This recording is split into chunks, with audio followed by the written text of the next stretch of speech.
Hola amigos, ¿qué tal? ¿Cómo están? Ya estamos en nuestro programa Más que tu médico, hablando como todas las semanas de un tema de salud importante para todos ustedes. Agradecer a todos aquellos que se están conectando en estos momentos a través de las redes sociales y por la gran acogida que hemos tenido en nuestros programas anteriores. Todas las semanas estamos con ustedes transmitiendo pues en vivo nuestro programa Más que tu médico, preocupado por la salud en el país. Y el fin de nuestro programa es eso, estamos hablando de cómo prevenir enfermedades, cómo tratarlas en el tiempo. Hoy que estamos en una época de pandemia, ¿cómo va a ser posterior a esto la salud en el país? Hoy día con un tema importante como todas las semanas. Hablamos de la preocupación de muchas mujeres en cuanto a una sintomatología de enfermedad que aqueja desde hace muchos años. Se hablaba hace 20 o 30 años atrás de que era una de las principales causas de muerte en nuestro país. Hoy ha bajado ya al cuarto lugar como causa de muerte en mujeres en el país. Pero estamos preocupados porque el manejo de esta enfermedad no se está llevando adecuadamente por lo que está pasando o ocurriendo en estos últimos días en nuestro país. La sintomatología de aquellas mujeres cuando hay sangrado, cuando hay dolor a nivel uterino, ¿qué hacemos? ¿Cómo lo prevenimos? Y para ello tenemos el día de hoy como invitado al doctor Ricardo Paredes. Él es médico oncólogo, es jefe del servicio de oncología del Hospital de Emergencia de Villa El Salvador, es médico del staff de la Clínica Peruana Japonesa y lo tendremos el día de hoy como invitado tratando este importante tema de cáncer al cuello uterino. Ya regresamos en nuestro siguiente bloque con nuestro invitado el día de hoy. No se mueva.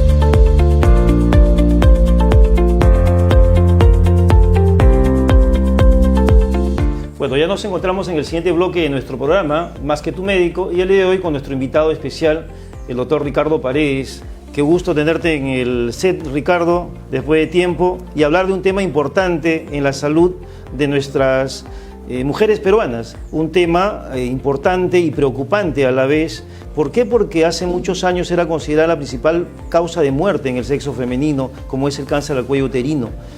Y hablar del cáncer al cuello uterino, pues en estos momentos complicados de pandemia es preocupante porque no sabemos qué es lo que podría pasar. Para que nuestros espectadores en este momento que nos ven, Ricardo, agradecerte por tu presencia el día de hoy, de preguntarte qué es el cáncer al cuello uterino. Gracias, doctor, por la invitación y claro que sí, encantado de poder compartir, sobre todo en estos tiempos tan difíciles de pandemia, en donde debemos informar como médicos la situación que debemos ir previniendo, ¿no? Cáncer del cuello uterino viene a ser una lesión propia del cáncer del cuello del útero, en donde da principalmente obviamente a las mujeres, en donde va a haber una deformación de esta zona. Esto va a generar de manera local múltiples lesiones que con el tiempo, y si es que no se llega a atender a tiempo, lamentablemente puede ser fatal, ¿no? ¿Cómo sabe la paciente que puede tener un cáncer al cuello uterino? Se hablaba mucho, desde la época de estudiantes nos decían nuestros profesores, que el cáncer del cuello uterino era una de las patologías más frecuentes en el sexo femenino, pero que tenía una relación muy cerca de la clase media baja. Esto probablemente debido a una falta de educación y cultura de la mujer a la hora de poderse diagnosticar muy tempranamente. Como sabemos, el cáncer, pues, cuando se diagnostica tempranamente tiene solución. El diagnóstico tardío muchas veces no. ¿Cómo puede saber la mujer que tiene este problema o cómo puede sospechar que tiene este problema? La situación de la sospecha va en relación, por ejemplo, con sangrados inusuales, sangrados no relacionados con la regla o sangrados en las damitas que ya no reglan inclusive, ¿no? va en función que si tiene su pareja, al estar íntimamente con la pareja, viene un dolor muy fuerte o hay sangrado de algún tipo, ¿no? Lo otro es que tienen infecciones crónicas muy repetidamente, van un tratamiento antibiótico, otra medicina, pero persiste. Y puede ser que ahí se esté desarrollando una lesión cancerosa. Entonces, generalmente esa es la manera como se presenta, ¿no? Y la falta de acudir tempranamente lo que pasa es que hay una situación lamentablemente social, que es la falta de acceso, ¿no? Entonces, al no tener acceso, que generalmente la gente más bajos recursos, ahí la situación del hecho de que la gente que no tiene medios económicos no permita alcanzar a poder hacer una prevención adecuada, es que ellos son los que más padezcan, ¿no? Entonces, en realidad no ha cambiado mucho, porque nuestra situación en realidad social como país, si bien es cierto, han mejorado ciertos programas que permiten una mejor prevención, pero aún sigue siendo una situación de mayor cuidado en las mujeres que no tienen buenos recursos económicos, ¿no? Y ahí de repente iba la pregunta que te iba a hacer en estos momentos. ¿Se ha fortalecido la atención en la salud en forma general, en la parte preventiva, los preventorios de pacientes con cáncer? ¿Cómo se está llevando en el país? En realidad sí, los últimos 10 años el manejo del tema del cáncer, sobre todo con lo que iniciaron el Plan Esperanza, que es parte de lo que es el Sistema Integral de Salud, sí, ha mejorado, pero eso falta todavía, porque lamentablemente también de manera exponencial han venido creciendo muchos casos de cáncer de cuello uterino, en general de cáncer en nuestro país, y eso lo vemos porque todos estamos cercanos a algún familiar, amigo, amistad, conocido, que lamentablemente tiene cáncer o muere de cáncer. Ha ayudado, sí, ha hecho que de cierta manera podamos tener mejor control, pero la verdad falta demasiado. Acá hay un tema, doctor, que hay que siempre dar, que la situación de descentralización del manejo del cáncer también tiene que darse como parte de política en nuestro país real.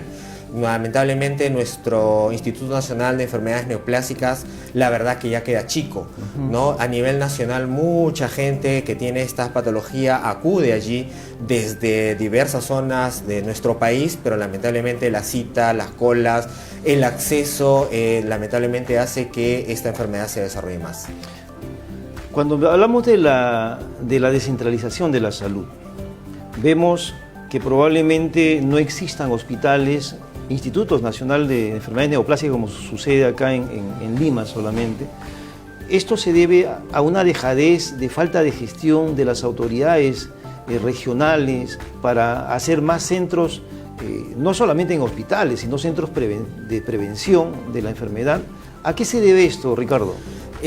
El instituto como tal, en realidad sí tiene en la zona regional, en el norte del país, en Trujillo está el Instituto Regional del Norte, en Arequipa el Instituto Regional del Sur, y ahora, antes ya comenzó la pandemia, en Junín se estaba haciendo el Instituto Regional del Centro del Cáncer, pero todavía falta en realidad, doctor. Están avanzando, sé que hay importantes colegas que han ido formados también del Instituto de Neoplásicas, del Seguro, en la cual han ido a prestar sus servicios, pero la verdad falta.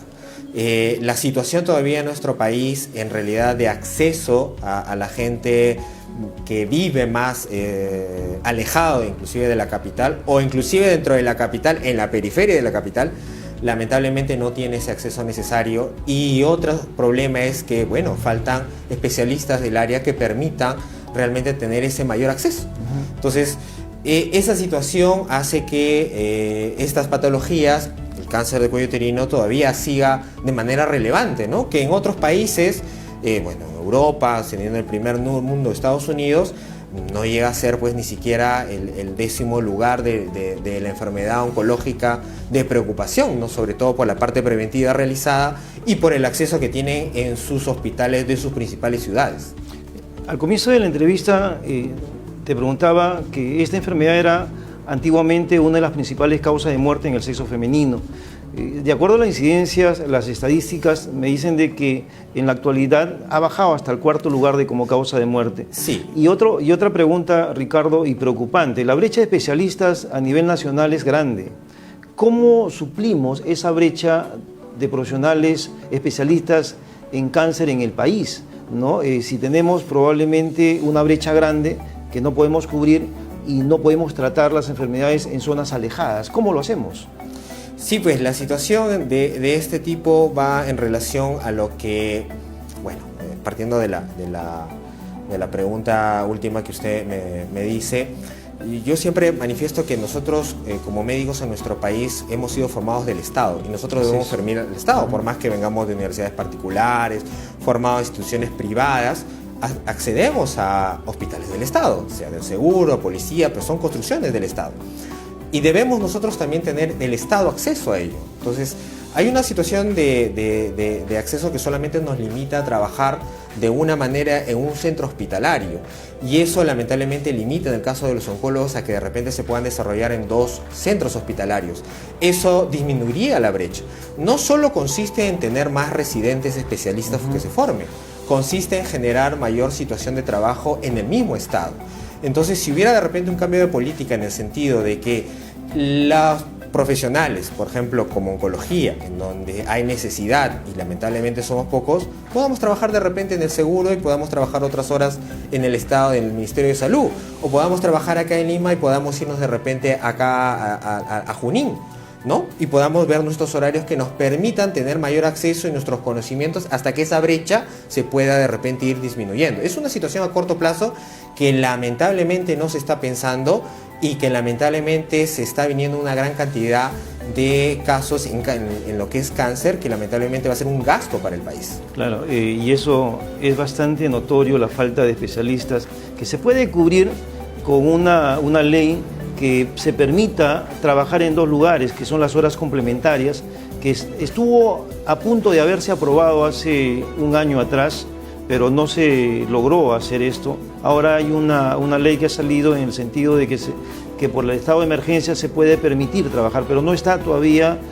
reglamentada y no se sabe cómo hacer. Eso sería una posibilidad que existe para de repente subsanar por el momento. Cosa que en el contexto de nuestra pandemia, bajo esas circunstancias se hubiera previsto hace unos meses atrás, por ejemplo, varios sociólogos estuvieran trabajando en más hospitales con menos situación de ver la situación de sus contratos. Eso permitiría de repente tener mayor acceso a la situación de la pandemia, por ejemplo, ¿no? Claro. Que de tal manera también en el caso de oncología puedan permitir que estos hospitales puedan desarrollar mayor situación de prevención en cuestión de la pandemia y obviamente disminuir los casos severos de cáncer de cuello uterino. Así es, y ahorita con la pandemia pues es algo complicado porque la falta de control en los hospitales de primer nivel y el diagnóstico preventivo que podíamos hacer está atrasado y el tratamiento de repente de los pacientes que ya tienen el diagnóstico no se está cumpliendo por este problema de la pandemia y la falta de atención que existe en algunos centros hospitalarios. Interesante la conversación, Ricardo. Vemos cómo la política de salud debe mejorar en este sentido para el bien de nuestra sociedad y el bien de nuestros pacientes sobre todo. Interesante el tema, ya regresamos en nuestro siguiente bloque con nuestro invitado especial, el doctor Ricardo Paredes, hablando sobre cáncer al cuello uterino en pandemia. Regresamos en un momento, no te muevas.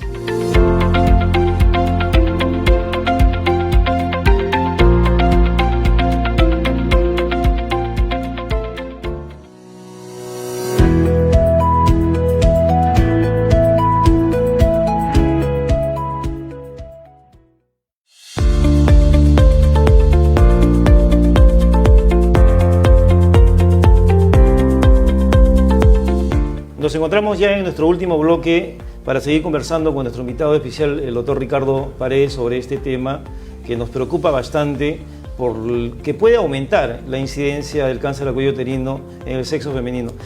Ricardo, se hacía programas de vacunación en jóvenes en etapa escolar para prevenir el cáncer, sabiendo de que hay una causa. ¿Cómo estamos con las vacunas en estos momentos? Bueno, la situación de las vacunas obviamente ha disminuido, ¿no? Porque el hecho de la brecha no es igual este año 2020 que pasó con el 2019, ¿no?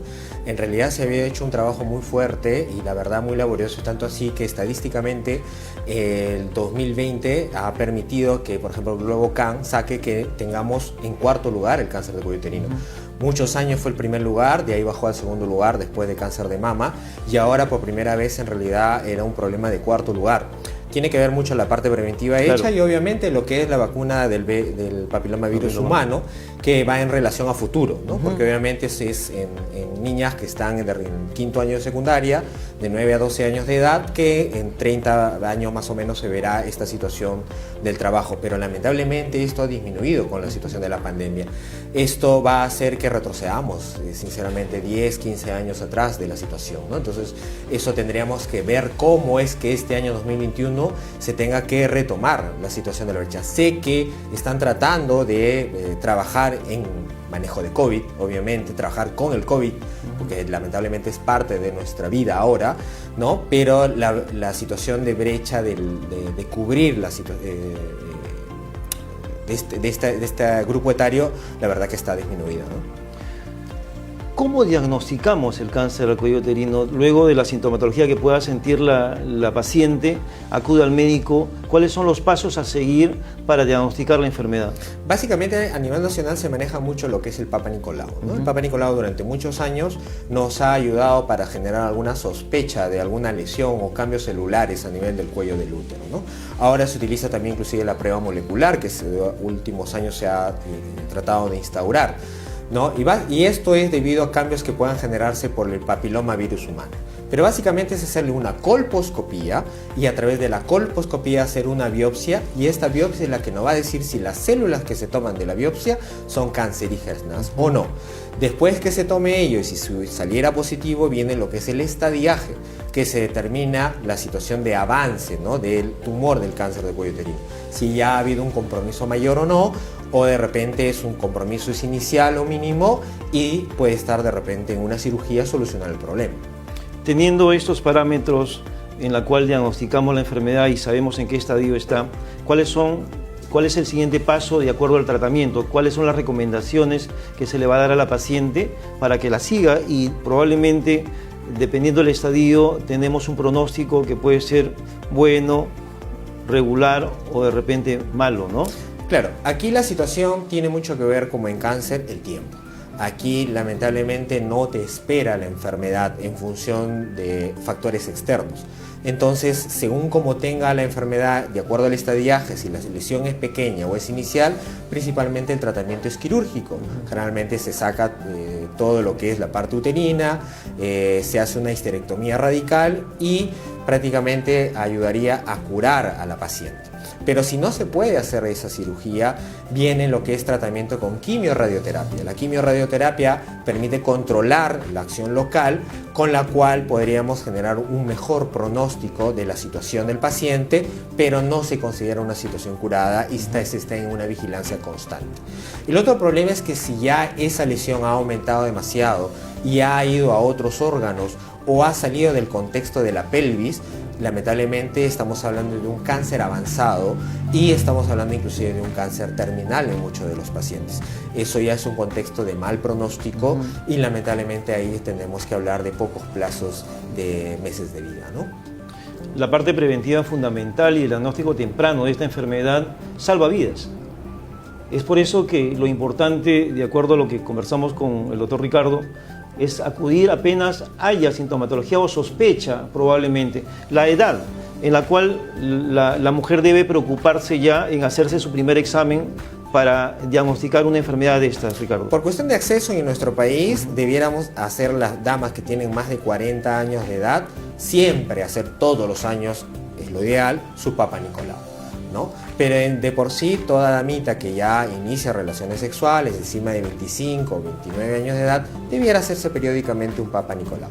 Pero las damas de 40 en adelante se estipula que debieran hacerse, si es posible, todos los años, de tal manera que, porque ese es el grupo etario en donde mayor incidencia hay de cáncer de cuello uterino, encima de los 40, por debajo de los 60 años de edad. En los centros asistenciales del Estado, estos exámenes son gratuitos. Así es. El Papa Nicolau es uno de los exámenes que es parte de los programas y son accesibles y son gratuitos, ¿no? La situación es llegar a los centros de salud y, bueno, generalmente parte de nuestra realidad, las licenciadas de obstetricia son las que se encargan en la atención primaria, en los puestos de salud, centros de salud, en los hospitales de primer nivel, que realizan este Papa Nicolau y son las que nos ayudan a ver si hay alguna alteración en el cuello del útero. ¿Qué tipo de complicaciones, aparte de la enfermedad que es mortal cuando está avanzado ya, puede traer la enfermedad en las mujeres, Ricardo? Generalmente el comportamiento de la enfermedad va en función de dolor, sangrado. Eso puede ser si está iniciando, generalmente eso es poco, por eso es que lamentablemente de manera tardía, o sea, después cuando ya está avanzado se puede diagnosticar en función de los síntomas. Y lo otro es que lamentablemente hace daño colateral a otros órganos, principalmente a nivel renal. Porque cuando la enfermedad está muy avanzada va a generar algunas obstrucciones que van a lamentablemente dañar lo que es el sistema renal. Y ello va a concretar que la paciente tenga una enfermedad renal crónica. Lo otro es que haga metástasis a distancia, es decir, a nivel pulmonar, a nivel hepático, que en realidad a veces es menos frecuente en caso de cuello uterino, pero también hacen lo que es metástasis cerebrales. Lamentablemente con todo esto ya el pronóstico es muy malo. Malo.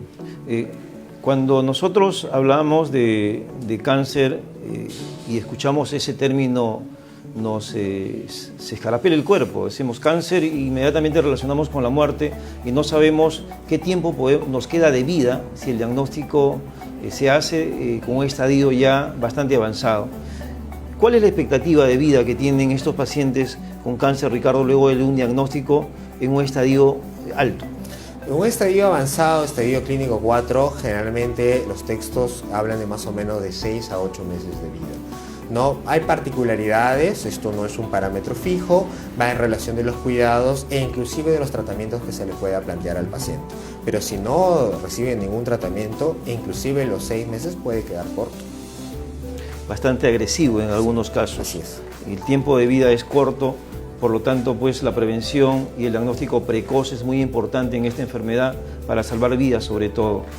La preocupación en algunos casos, antes se hablaba y se relacionaba como factor predisponente de cáncer, se le decía, ¿sabes qué? El tener muchos hijos o el no tener hijos incentiva esta posibilidad. ¿Tiene algo que ver esto? Va en relación el hecho de tener hijos por el hecho del contacto sexual, por el papilomavirus humano, sobre todo. En nuestro país y a nivel Latinoamérica, ese es el principal factor en realidad de desarrollo del cáncer de cuello uterino. En función de eso podría estar relacionado, sí, ¿no? Pero va también el hecho de cuidarse o inclusive de la pareja, porque la persona, la dama puede ser muy fiel, pero si la pareja tiene muchas parejas sexuales puede tener el papilomavirus humano y contagiarla. Y si no se hace un control adecuado y se deja mucho tiempo, lamentablemente puede acabar en cáncer. Claro, y hoy día el debut sexual es precoz, en algunos casos en mujeres o en parejas, y no tienen el cuidado debido. ¿Esto también estaría poniendo en peligro el incremento del cáncer de cuello uterino? En realidad sí, hay pacientes que inclusive he tenido pacientes de 27, 28, 30 años de edad que lo hemos diagnosticado con estadio avanzado del cáncer de cuello uterino. Es decir, ellos de repente han tenido contacto con el papilomavirus humano a los 13, 15 años de edad. Entonces, en cierta manera podría tener una relación de ello. Es por eso importante la parte educativa también, sobre todo con nuestras hijas, con nuestras familiares, ¿no? Que entiendan la situación de protección que se pueda tener en su sexualidad y sobre todo el hecho de protección con su pareja. La difusión que debe hacer el Estado a través del Ministerio de Salud en la parte preventiva, porque sabe de que los medios de difusión influyen mucho en las personas. Se está cumpliendo un rol importante de repente en enseñar a las personas a prevenir esta enfermedad en gente joven, y tú me decías hace un momento que es importante conversar los padres con las hijas y explicarle el motivo, pero el Estado cumple una función importante en la difusión de cómo prevenir esta enfermedad. Se ha estado haciendo bastante con lo que es la vacuna del VPH, cosa importante, pero como le digo, todavía falta. Falta enfocar la situación de relación, ¿por qué la vacuna de VPH? No es solamente vacunar y simplemente decirle, ok, puedes tener una situación libre, sino entender el origen por la cual se está generando esta aplicación de esta vacuna. Entonces, en realidad todavía falta, ¿no? Creo que el enfoque va en función de prevención y sobre todo va en el enfoque de que la persona debe autocuidarse, ¿no? Eso es principal. Y el autocuidado está en informar, cosa que estamos haciendo nosotros. De tal manera que esa información pueda de repente la que está viendo, la damita que está viendo, puede informarle de repente a su cuñada, puede informarle a su vecina, puede informarle a su hija sobre todo. Esa situación de difusión es importante entender y decirles, ¿no? ¿Sabes qué? ¿Te has hecho tu Papá Nicolau este año? ¿No te lo has hecho? ¿Por qué no te lo has hecho? Vamos, en este sitio te lo hacen, te llevamos, tal de repente personal de salud me puede ayudar en eso, yo conozco quién puede hacer. Esa situación que en cierta manera el peruano ayuda mucho a la situación de conversar bastante, podemos enfocarlo de esa manera y eso puede salvar vidas. Yo creo que eso es un trabajo que tenemos que hacer no solamente como médicos, sino también como difusores del tema y conversar. Y este programa pues está basándose en eso, en la parte preventiva, promocional de la salud en el país, y traemos pues médicos que tienen conocimiento del tema y que ayudan a solucionar problemas de repente a través de nuestros medios de difusión que podamos hacer. Ricardo, ¿cuáles serían tus recomendaciones para tener en cuenta en las personas que nos están viendo en estos momentos, se encuentran conectados en nuestro programa Más que tu Médico? ¿Qué recomendaciones darías a las personas? Sí, sobre todo en la situación de cáncer de cuello uterino, en estos tiempos difíciles de pandemia, en donde el acceso a la salud se está tornando difícil, por lo que todos vemos en los medios de comunicación que pasa en nuestra realidad. De todas maneras debemos tener el autocuidado, y sobre todo las damitas. Si saben que ya se han hecho su despistaje de cáncer de cuello uterino a través de su Papá Nicolau años atrás y este año no lo han hecho, traten de hacerlo. Busquen, vayan a un centro de salud, si ahí no hay otro centro de salud, pregunten de repente en su comunidad quién le puede hacer este Papá Nicolau. Es importante. Si hay un sitio de acceso de parte del Estado, eso es gratuito. De tal manera que va a permitir que esto sea un control adecuado, ya que si usted detecta a tiempo alguna lesión pequeña o algún cambio pequeño, la verdad que sí se puede curar. Y lo último, Ricardo, se me estaba yendo una pregunta, hoy que estamos en la pandemia y te lo hacía hace un momento, la atención de los centros hospitalarios no se está llegando a cumplir por muchas veces no hay profesionales de la salud, o porque de repente la situación misma ha obligado a que se cierren algunos servicios y no tenemos un control de pacientes que tienen la enfermedad y que no están siguiendo probablemente yendo a los hospitales. Y esto va a agravar.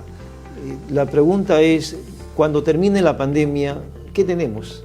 Sí, eso es una situación que me acota a una información en una conferencia que dio un representante importante de Neoplásicas, donde manifestaba que si bien es cierto el promedio de cánceres en el país cada vez nuevos son 55.000 a 60.000 al año, él espera que terminando el 2021 para el 2022 será cerca de 140.000. Y es una situación por falta de prevención que lamentablemente el contexto de la pandemia hace. Nos falta recursos, pero nos falta recursos sobre todo de material humano, que no nos estamos dando cuenta y que no se está distribuyendo de una manera adecuada. El mismo Estado, en cierta manera, por el hecho mismo de la pandemia y por la urgencia, tiene que ver ciertos mecanismos que permitan sopesar esta situación que va a venir, que le llamo yo una tercera ola, y que va a ser la tercera ola de las enfermedades crónicas. Y esta segunda ola que la vamos a pasar, creo yo, lamentablemente por la situación que está ocurriendo nos va a afectar, pero yo la temería más a esa tercera ola que va a venir, que se va a llenar nuevamente los hospitales de diversas enfermedades crónicas que ahorita se están aguantando lamentablemente por la pandemia. Y eso es la realidad, o sea, existen pues muchos pacientes que no tienen control, no solamente de un cáncer de cuello uterino en el sexo femenino, hay diabéticos, hipertensos, problemas cardíacos, renales, que no están siguiendo un tratamiento adecuado porque no pueden acudir a un centro asistencial. De tal manera que esto, de una u otra forma, como dice Ricardo, estaríamos frente a una tercera ola de enfermedades crónicas no tratadas. Y esto va a ser algo lastimoso si que no tomamos las cartas en el asunto inmediatamente para poder solucionar. Ricardo, agradecerte por tu participación. Gracias, el día de hoy en nuestro programa Más que tu Médico, a nombre de todo el equipo. Te agradezco por tu presencia en nuestro set principal y queremos contar de repente en otra oportunidad contigo para tratar otros temas importantes de la salud. Tu despedida, Ricardo, para todos nuestros espectadores en estos momentos. Bueno, muchas gracias por la invitación, la verdad que encantado. La idea es, como le digo, siempre prevenir e informarse. Eso es lo principal que debemos hacer y sobre todo compartir esta información, porque eso va a permitir que de repente a alguien cercano pueda salvarle la vida. Gracias, Ricardo, y recordarte que la prevención es lo más importante para nuestra salud. Y no te olvides, usar mascarilla adecuadamente, el distanciamiento físico, el lavado de manos, salvará nuestra vida y la de nuestra familia. Nos vemos en nuestro próximo programa la próxima semana. Nos vemos. Chao.